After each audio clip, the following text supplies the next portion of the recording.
Most business owners think that success comes from having the right skills, the perfect strategy, or knowing all the answers.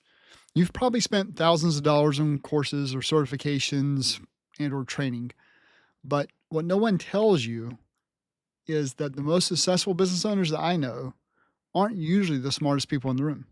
Neither are they the most skilled, and usually they're not even the most experienced. The difference between those who break free from feeling trapped in their business versus those who stay stuck has almost nothing to do with how much they know. Instead, it's about something completely different. You see, 20% of your success comes from your skills and abilities, but the other 80%, well, that's where the real magic happens. So think about when you first started your business. You didn't have all the answers, you didn't have perfect systems, you probably didn't even know what you were doing half the time. Yet somehow you made it work. You figured it out as you went along. You took action before you felt ready. That mindset, that willingness to move forward without knowing everything, that's the 80% that actually drives results. The problem, though, is that somewhere along the way, if you're like most entrepreneurs that feel stuck, you forgot about that mindset. You became so good at what you do that you started believing that your skills were the only thing keeping your business alive. You built yourself into the center of everything because you were the best at doing it. Now you're working harder than ever, but feeling more trapped than when you first started. Your skills didn't just build your business, they also built your prison. You become so good at what you do that you can't imagine anyone else doing it. Every client wants you specifically. Every project needs your personal touch. Every decision runs through you because you're the expert. But that's the trap. The very expertise that made you successful is now the thing that's keeping you stuck. You're solving the same problems the same way over and over again. A client has an issue, well, you handle it personally because you know exactly what to do. A team member needs guidance, well, you jump in because it's faster than explaining it. A new opportunity comes up, well, you take it on yourself because you're confident in your abilities. Your expertise became your comfort zone, and comfort zones do not grow businesses, they maintain them. When you stick to only what you already know, you're not building a business anymore. Instead, you become the proud owner of a job that you can't exactly quit. The entrepreneur who breaks free understand something that's crucial. What got you here will not get you there. The skills that took you from zero to where you are now, they're not the same skills that will take you to the next level.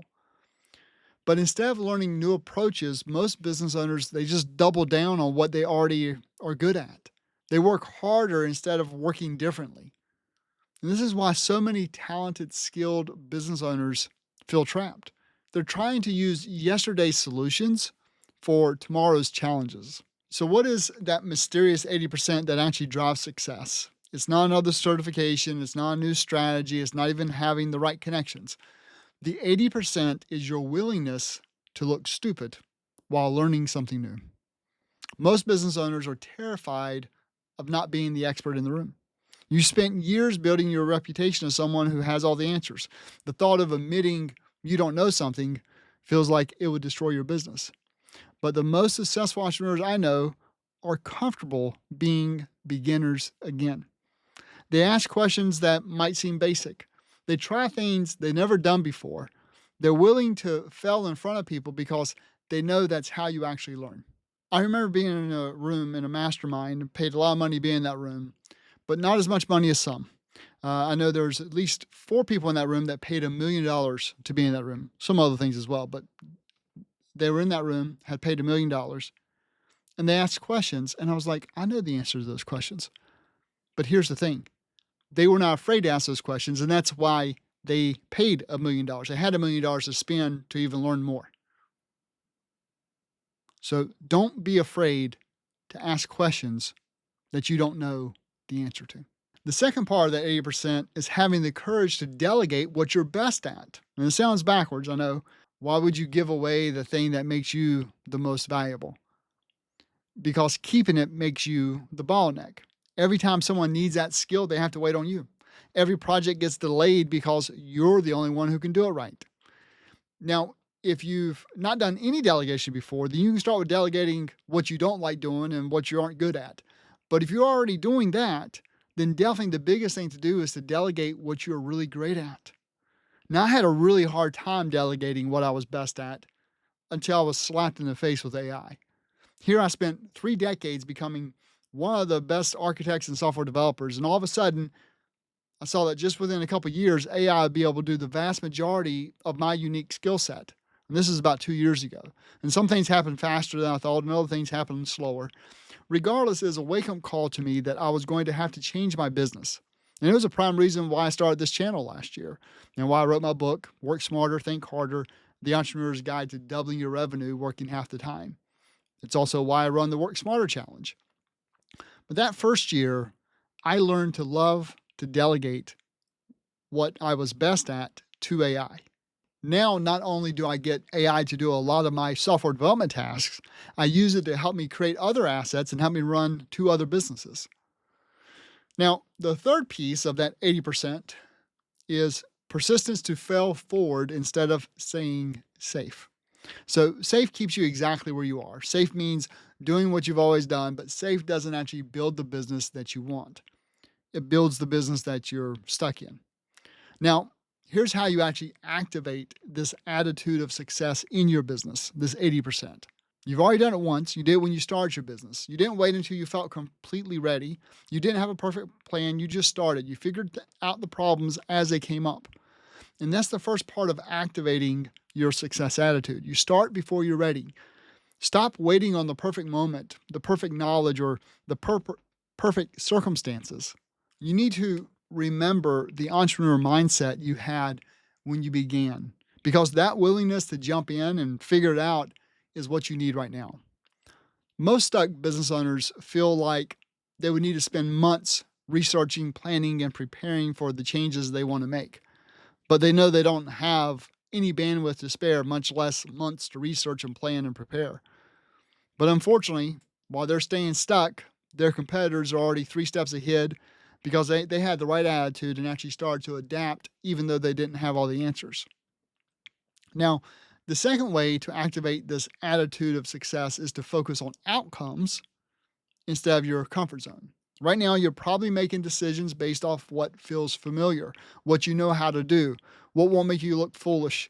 But successful business owners make decisions based off what they want to achieve, not what makes them feel comfortable. So ask yourself this question: what would you do differently in your business if you knew you couldn't fail? Take a minute to think on that. What would you do differently in your business if you knew you could not fail? I mean, pause the video if you have to, because that's probably exactly what you should be doing right now. All right. Finally, the third activation step changes everything. Instead of stating, I can't do this because I don't know how, start asking, how can I make this work? And that's a completely different conversation. One shuts down possibilities while the other opens up possibilities. So when you catch yourself saying that you cannot do something, pause, then rephrase it. Turn it into a question. How can you learn it? Who could teach you? Who could you hire? What tools exist that you don't know about yet? A lot of times it's not a question of how, but it's a question of who.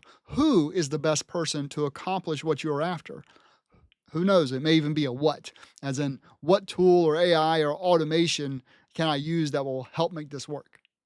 Your skills got you this far, but they will not get you to where you want to go. Remember, 20% of your success comes from what you know, but 80% comes from how you think and how you act when you don't know. You've already proved you have what it takes when you start your business. I mean, you didn't have all the answers then, but you figured it out along the way. And that same mindset is still inside of you. You just need to activate it again. So stop waiting for perfect knowledge. Start before you're ready. Focus on outcomes, not comfort. And when you catch yourself saying, I can't because I don't know how, ask, how can I make this work instead? And here's what I know about you. You wouldn't have watched this entire video if you weren't serious about changing your situation. You want to break free from feeling trapped in your business. You want to work less while achieving more. But knowing what to do and actually doing it Well, those are two completely different things. Most business owners understand these concepts perfectly. They nod their heads. They agree with everything. Then they go right back to doing exactly what they were doing before. The difference between those who break free and those who stay stuck is not just about having the right attitude. It's about one specific trait that keeps you moving forward, even when things get difficult, even when you want to give up, even when the old way starts calling you back. If you want to discover what that one trait is and how to develop it in yourself, watch this video next. It's called "This Founder's One Word Success Secret Changed My Day." And by watching this video, it could change everything about how you approach your business. So go ahead and watch it now, and I'll see you in the next video.